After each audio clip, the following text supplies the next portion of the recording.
collaboration between IUI and UCLA. So we built a system that will do early warning detection of opioid clusters. So you can imagine you have this opioid overdose in this blue dot here in Indianapolis. And for a variety of reasons, say it's a bad batch of drugs or a new drug on the street, you can get these spikes in overdoses. So here's an example we found in the news where you had 52 overdoses in 32 hours in Louisville. So given that initial event, how do we get an early warning signal to intervene and prevent those after overdoses from occurring? So what data did we use to solve this problem? We're using toxicology reports from Indianapolis. This is location, date, and drugs present in the system, combined with EMS run data, so calls for service to the location and times of overdoses. So our modeling approach to try to predict these clusters is two parts. So the first part is what's called a Hawkes process. This is a model that can model these clusters in space and time. So it'll give you an estimate, given an overdose, how many events are likely to occur in the next week or two, how far in space, like 1 or 2 kilometers away, are they likely to occur. Now, what we found when we analyzed this data is that the type of overdose matters a lot in terms of how many overdoses are going to occur after an initial event. So in particular, we found some categories or topics of types of overdoses where, for example, in the case of this third category involving fentanyl and cocaine, you had about 21 events on average in several weeks after initial overdose that contain those drugs, whereas overdoses that are more related to prescription and accidental overdose have much fewer events after them. So how do we come up with these drug topics or categories? And this is important because if you have a new drug that you've never seen before in your city, how do you know how risky it is? So we have a 3-part model to do this. The first part is we take these drugs that are present in the toxicology report, and then we take their chemical compound structure, and there's methods that you can use to map that to a vector. Essentially, the vector is just 1 or 0, indicating what chemical substructure is present in the molecule. Secondly, overdoses aren't just one drug. On average, in this Indianapolis data set, there's 6 drugs present in the tox screen. So we need to be able to compare overdoses with other overdoses. So to do this, we're using what we call the drug movers distance. So here, if you have one overdose that's morphine and cocaine, we take their vector embeddings that we created from the previous slide, and then we compare those to the nearest chemical in another overdose. And you take the average of those distances, that's called earth movers distance, we're calling it drug movers distance. The cool thing is that if you have a new drug you've never seen, you can still compute this earth movers distance based on the chemical compound. And so you can still do this. Then we apply spectral clustering to these distances to get our topics or our categories of types of drug overdoses. In the top left, there's a fentanyl-related category. The bottom left is related to prescription opioids.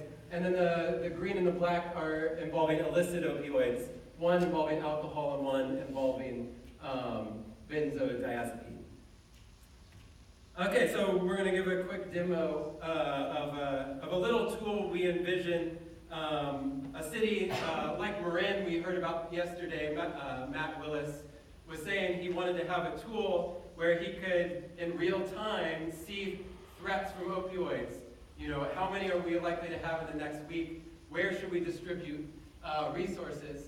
So we have a little web app that we can kind of walk through the history of Indianapolis, and you might use it then as a predictive tool. So if we like stop on one of these days, like here, like say this is today.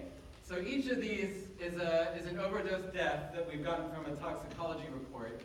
And so the size is predicting how many events we think are likely to occur in the next several weeks. So you would use these to rank areas in the city. You might have limited resources. Indianapolis has a mobile crisis unit. They only have like 2 or 3 of these cars where they pair a paramedic with a police officer with naloxone. So you might park those cars in those hotspots to get there more quickly. If you're somewhere like Marin that is much more innovative than probably Indianapolis, you might be willing to put needle exchanges, safe injection sites, maybe safe drug testing sites into those areas. And the important point is these are dynamic. They're changing. New drugs are always coming on the market. So how can we, in real time, adapt to those threats? So this is an app to do that.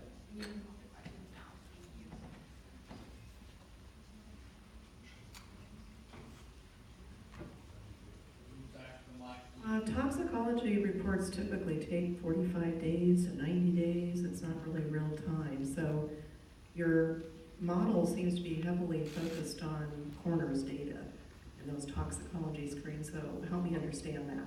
How is it real time and helpful if you have to wait so long for those tox screens? Yeah, so I'm not a chemist. I don't know if it's possible to expedite those.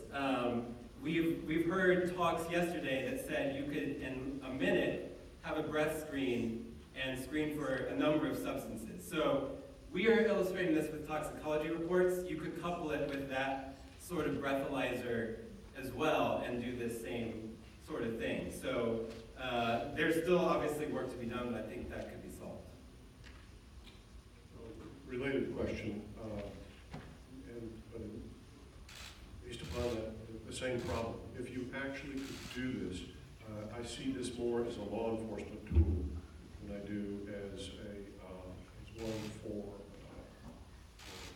interdiction, for helping drug users and overdoses.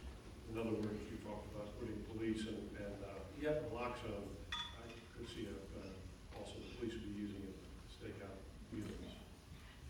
Thoughts? Yeah, I think as we've heard, this is a multifaceted problem. So the long-term solution is on probably the prescribing side, alternative medicines. And like a medium-term solution is maybe these behavioral change apps.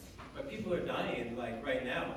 If we could, position naloxone, or better yet, have safe injection sites in these areas in Indianapolis, we could probably save lives like today if we did that. So this is like a short-term stopgap until we have, I think, the long-term solutions. In terms of the uniqueness of your system, would you say is this a visualization tool or the back-end prediction model? I mean, there's a back-end prediction model. The Hawks process is running in the background. This dot is not a plot. This is a prediction. We're visualizing a prediction, but this is a prediction. Have you verified how accurate your prediction is? We did this in a day. Like we didn't have this prepared. Like we did this today. We hope to write a paper at least and maybe implement this, but we'll have to compare it to some baseline models that we didn't have time to do.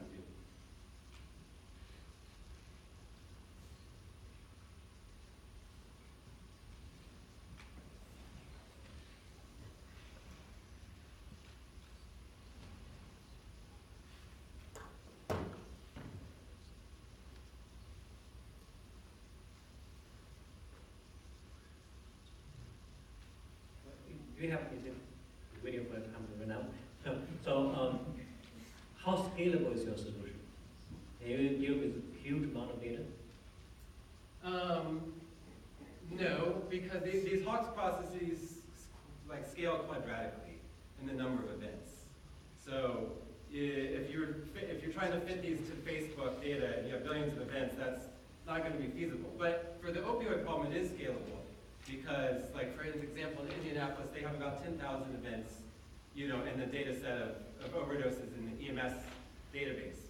That's, N squared is fine for that. So, in terms of the US, this could be scalable across the